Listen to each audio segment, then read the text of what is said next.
stone pillar was originally considered to be the remains of a cross associated with the abbey. However, following the excavation, it is thought to be a Saxon settlement up here. It is now believed to be a marketplace.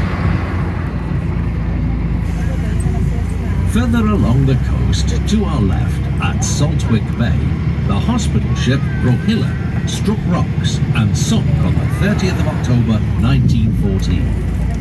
Of the 229 on board, 146 survived, including the captain, all the nurses and Titanic survivor Mary Roberts. Most of the 83 that lost their lives in the disaster are buried in the churchyard in Whitby. Coming up on the left is part of the long-distance walking route, the Cleveland Walk. The 110-mile footpath takes you around the North York Moors National Park from Helmsley to Fife. Several coastal sections have had to be moved inland because of coastal erosion. Just ahead on the coast, people are still finding Whitby jet, one of the earliest gemstones used to create artifacts and items of jewellery. The jet found at Whitby is approximately 182 million years old. Jet has been used in Britain since the Neolithic period and was fashionable until the end of Roman Britain.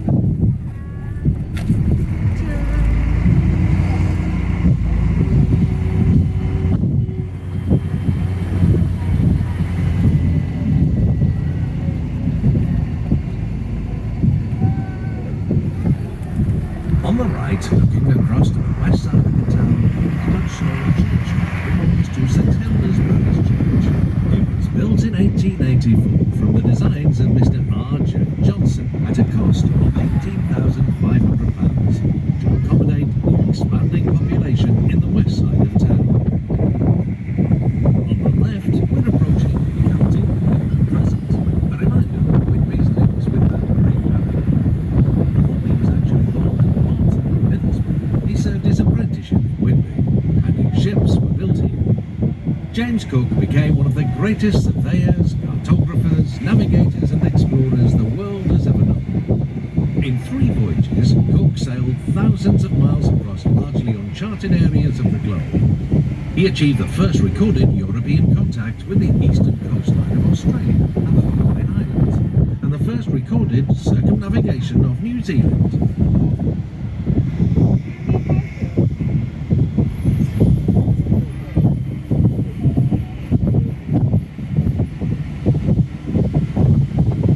The road coming up on the right is the Rookery, which was the centre of the rope-making industry, essential for the shipbuilding trade. Just after the Rookery, the long green gabled building built in 1793 used to be the town workhouse.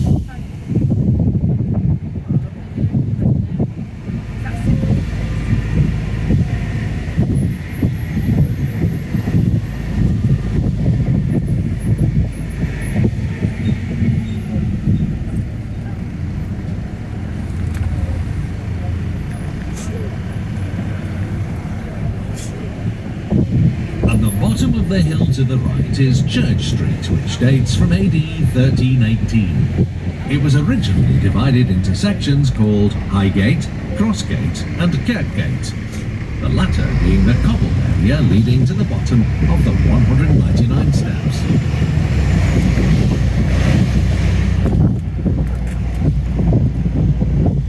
Coming up on the right-hand side of the road is a raised footpath, which is part of one of the old monks' troughs built by the monks from the medieval abbey. These paths were particularly useful at the time of the dissolution of the monastery in 1536, because the monks were able to escape along them to the countryside, take with them some of the treasures and manuscripts of the abbey for safekeeping. Shortly we'll be crossing Newbridge.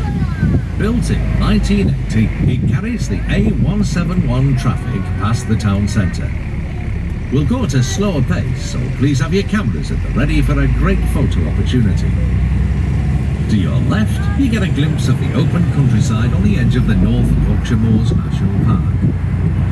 On your right, there's a great view along the River Esk towards the town, harbour and the North Sea. You've been lucky to see a steam train on the North Yorkshire Moors Railway below the bridge. A River Esk, which begins its journey to the North Sea in Westerdale, some 20 miles away, is very popular with anglers, who consider it one of the best rivers in England for salmon fishing.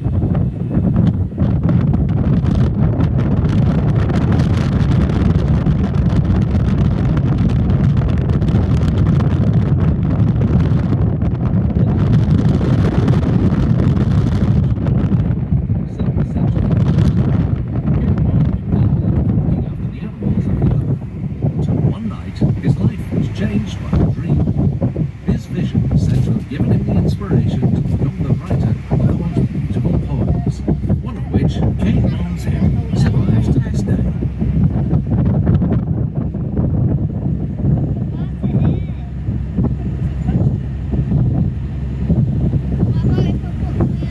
Over on the right, through the trees, you can see Airy Hill Manor, a mansion originally built for Admiral Sir Robert Mawson, commanded the HMS Revenge in the Battle of Trafalgar in 1805. It's now private apartments.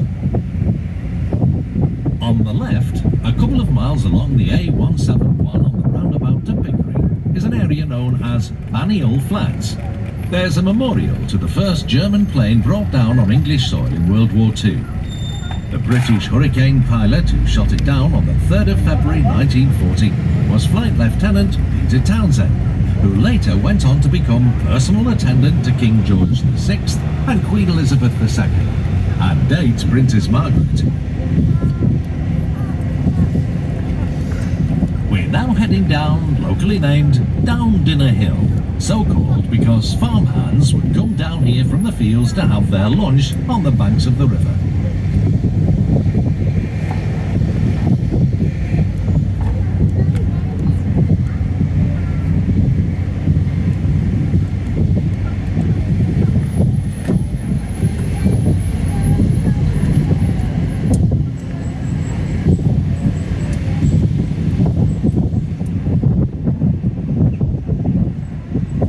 Turn into Bagdale, passengers seated upstairs need to be aware that there might be some overhanging branches along this road.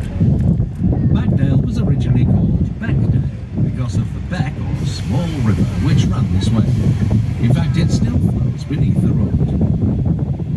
On the left over the high wall is the Quakers' graveyard.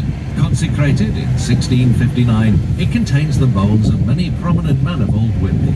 There are more people buried there than you might think, because the Quakers were not keen on using headstones. On the wall to the left is a blue plaque marking the home of Captain Scoresby, a famous whaling skipper and Arctic navigator. In 1870 he invented the crow's nest. On the right, Bagdale Hall, built as a Tudor mansion in 1560, is now a hotel and restaurant. When it was first built, Bagdale Hall was surrounded by green fields and bordered on one side by Bagdale Beck, which still runs beneath us. The hall passed through several hands, including James Conyers, who was appointed Sergeant of Arms to Henry VIII, and Captain Brown Bushell, who fought for the parliamentarians in the Civil War. The hall is said to be the most haunted building in Whitby.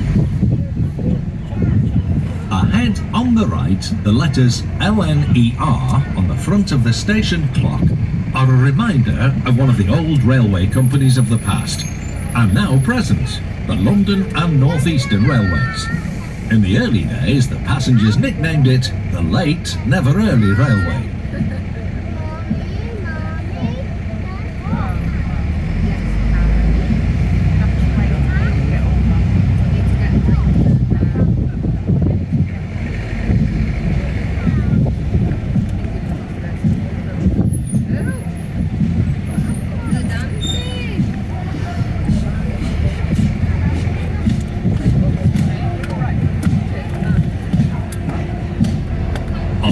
Behind the Star in the Harbour is the Endeavour Wharf. It was constructed in 1964.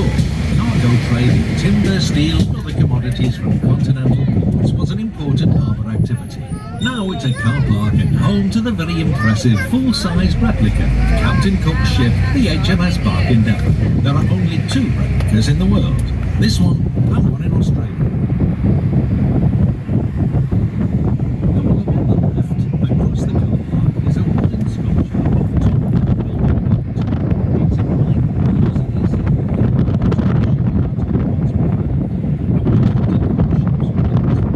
just beyond the sculpture, on the side of the River Esk, you can see Parkpole Engineering, where many fishing vessels are built, thus continuing Whitby's traditions of shore. Many boats which bear the lettering WY are those that are registered here in Whitby.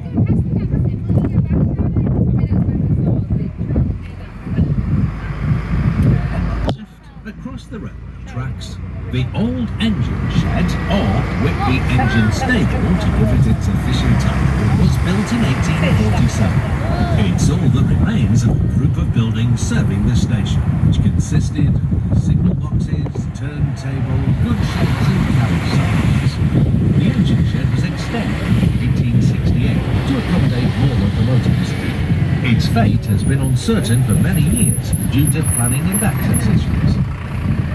We're now approaching the Co-op stop, where you can alight for the Tourist Information Centre, shops, harbour and station.